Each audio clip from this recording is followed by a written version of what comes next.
souplesse de travail déjà. Et puis après on cherchait la production, on avait du volume en plus à faire et la salle de traite commençait à être obsolète. Donc le robot était l'outil idéal pour ça. Moi c'est la passion justement de la nouvelle technologie. Et puis bon, Geller ça lui correspondait aussi.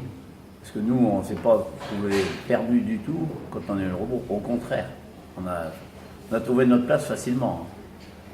Moi, au niveau informatique, je n'étais pas un féru d'informatique. Je me suis aperçu que c'était facile.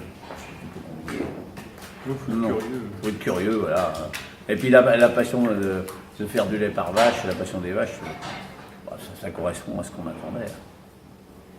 Et du coup, vous avez rajouté la caméra dernièrement. La caméra, ils nous l'ont proposé et tout qu'on fait, heureusement, pour moi aujourd'hui, quand on a investi dans un outil comme ça, qu'on sortait beaucoup de lait par vache, c'est un outil supplémentaire et pour prendre des décisions. Et ça évite de faire des erreurs.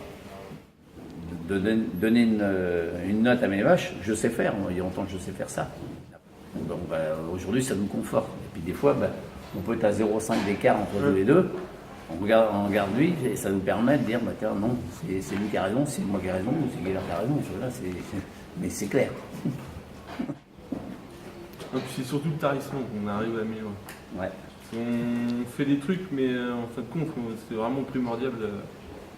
C'est-à-dire que ça nous permet d'avoir des vaches en état d'engraissement, elles sont bien, elles sont pas bien. On le sait.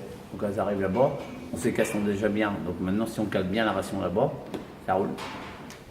On a amélioré. Ça, on est arrivé à le. Parce qu'on a fait des erreurs. Au début, on disait nos vaches, non, elles sont bien. Sauf qu'elles avaient beaucoup plus maigres que les génisses. Les génisses un peu trop grasses et puis les vaches un peu trop maigres. Tout ça, il fallait rapprocher ça. C'est ce qu'on a fait. Bon, ça se fait pas du jour au lendemain, bien sûr. Ce qui nous conforte, quand on voit des vaches comme ça aujourd'hui, tout le monde est couché, il n'y a pas de soucis, elles viennent chacun de leur tour en robot, elles sont pas perturbées. Voilà, ça fonctionne. Une vache à velle, et puis sa courbe de production augmente, son état d'engraissement baisse, et puis normalement les deux, sa courbe de production se maintient et son état d'engraissement remonte. Le but c'est de faire ça et ça. Ce qu'il y a sur la courbe verte, si on arrive à faire ça, on a tout gagné. Il y a une nouvelle manière de vivre finalement grâce au robot. Ouais. Oui. C'est ça la richesse de cet outil-là.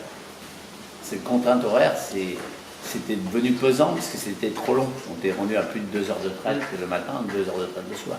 Quand tu as le week-end, tu t'en rappelles. Plus l'alimentation. Donc non, c'est juste pas possible. Juste plus possible.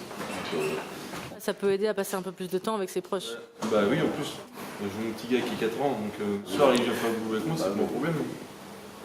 on n'est pas toujours dans le travail. On n'est pas tout le temps. C'est pour ça que j'ai acheté un camping-car pour m'en aller. Pour penser. C'est le seul moyen de me couper. Il y a une vie après les vaches. L'outil nous a permis tout ça.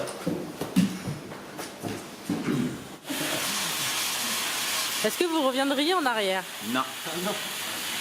Ah non, ça c'est clair.